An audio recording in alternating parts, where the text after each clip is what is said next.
श्री स्वामी समर्थ. स्वामींचा आशीर्वाद या चॅनेलवर आपले स्वागत आहे. स्वामी आपल्या सर्व चांगल्या इच्छा पूर्ण करत ही स्वामींच्या चरणी प्रार्थना. तर बघा, उद्या आहे संकष्टी चतुर्थी.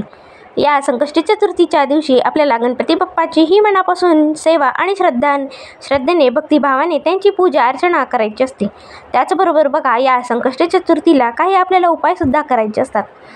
तर बघा, जर तुमच्या जीवनामध्ये काही अडचणी असतील किंवा काही समस्या असतील, जर तुम्हाला तुमच्या मनासारखा जोडीदार मिळत नसेल, तुमचे लग्न जमण्यासाठी काही अडचणी येत असतील, तर अशा अनेक समस्यावर सुद्धा आपल्याला या संकष्टी चतुर्थीच्या दिवशी काही उपाय करायचे असतात. तर या संकष्टी चतुर्थीच्या दिवशी लग्न जमण्यासाठी आपल्याला काय सेवा आणि उपाय करायचे आहेत हे आपण आजच्या व्हिडिओमध्ये पाहणार आहोत. तर व्हिडिओ नक्की शेवटपर्यंत पहा. तर बघा, गणपती बाप्पा हे विद्येची देवता तसेच बुद्धीची देवता आहे. त्याचबरोबर गणपती बाप्पा हे सुखकर्ता आणि दुःखहर्ता आहेत. आपल्या येणाऱ्या प्रत्येक कामामध्ये यशप्राप्तीसाठी आपला गणपती बाप्पाचा आशीर्वाद हा महत्त्वाचा असतो. कारण बघा, गणपती बाप्पा हे आपल्या कामातील किंवा आपल्या जीवनामधील सर्व अडथळे दूर करण्यासाठी आपल्या गणपती बाप्पांचा आशीर्वाद हा खूप महत्त्वाचा असतो. त्याचबरोबर बघा, गणपती बाप्पा हे आपल्या जीवनातील सर्व अडथळे दूर करण्यासाठी अत्यंत महत्त्वाची देवता मानली जाते. त्याचबरोबर बघा, गणपती बाप्पा हे सुखकर्ता आणि दुःखहर्ता आहेत. आपल्या जीवनामधील ज्या काही अडचणी असतील, जी काही अडथळे येत असतील, आपल्या कामामध्ये असतील किंवा आपल्या करिअरमध्ये असतील किंवा तुमच्या शिक्षणाबाबतीत असतील, तुमच्या लग्नाबाबतीत असतील, या सर्व समस्या दूर करण्यासाठी गणपती बाप्पांचा आशीर्वाद आपल्यावर असणे खूप गरजेचे आहे. त्याचबरोबर बघा, गणपती बाप्पा हे विघ्ननाशक आहेत. जर तुमच्या लग्न जमण्यामध्ये कुठली विघ्ने येत असतील, मनासारखा जोडीदार मिळत नसेल किंवा जर तुमची जमलेली लग्ने मोडत असतील किंवा तुमच्या लग्नाचा योग हा येतच नसेल, अशा अनेक समस्यासाठी आपल्याला उद्या संकष्टी चतुर्थीच्या दिवशी एक प्रभावी उपाय करायचा आहे. तर बघा, उद्या आहे संकष्टी चतुर्थी. तर आपल्याला आपल्या मुलांसाठी किंवा तुम्ही स्वतःसाठी सुद्धा ही सेवा करू शकता. तर बघा, या संकष्टी चतुर्थीच्या दिवशी आपल्याला सकाळी लवकर उठायचे आहे आणि बघा, आपल्या घराजवळ जर आपल्याला गणपती बाप्पाचे मंदिर असेल तर आपल्याला त्या मंदिरामध्ये जायचे आहे. आणि जर बघा, जर तुमच्या आसपास तुमच्या घराजवळ जर हे गणपतीचे मंदिर नसेल तर आपण ही सेवा आपल्या घरामध्ये सुद्धा करू शकता. तर बघा, आपल्याला सकाळी लवकर उठायचे आहे आणि आपल्याला शुचिर्भूत होऊन स्वच्छ कपडे परिधान करायचे आहेत आणि गणपती बाप्पासमोर आपल्याला प्रार्थना करायची आहे. तर बघा, जर तुम्ही मंदिरामध्ये जाऊन जर ही सेवा करणार असाल तर बघा, आपल्याला मंदिरामध्ये जाताना आपल्याला 21 दुर्वांची जुडी घ्यायची आहे आणि एक लाल फूल घ्यायचे आहे. गणपती बाप्पाला हे जास्वंदीचे लाल फूल अत्यंत प्रिय आहे.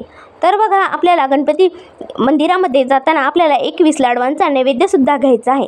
तर बघा, अशा प्रकारे जर तुम्ही गणपती मंदिरामध्ये जाऊन जर सेवा करणार असाल तर आपल्याला सोबत 21 दुर्वांची जुडी, गणपती बाप्पांचे आवडते फूल, जास्वंदीचे लाल फूल आणि 21 लाडवांचा नैवेद्यसुद्धा न्यायचा आहे. त्याचबरोबर बघा, जर ही सेवा तुम्ही घरी करणार असाल तर आपल्या देवाऱ्यामधील आपल्याला गणपती बाप्पाची यथासांग पूजा करायची आहे. त्यांना धूप दीप दाखवायचे आहे. त्यांना मनापासून प्रार्थना करायची आहे आणि आपल्याला 21 दुर्वा आणि ते लाल फूल आणि 21 लाडवांचा नैवेद्य आपल्याला हा घरामध्ये दाखवायचा आहे. त्याचबरोबर बघा, आपल्याला गणपती बाप्पाला हा मनापासून प्रार्थना करायची आहे.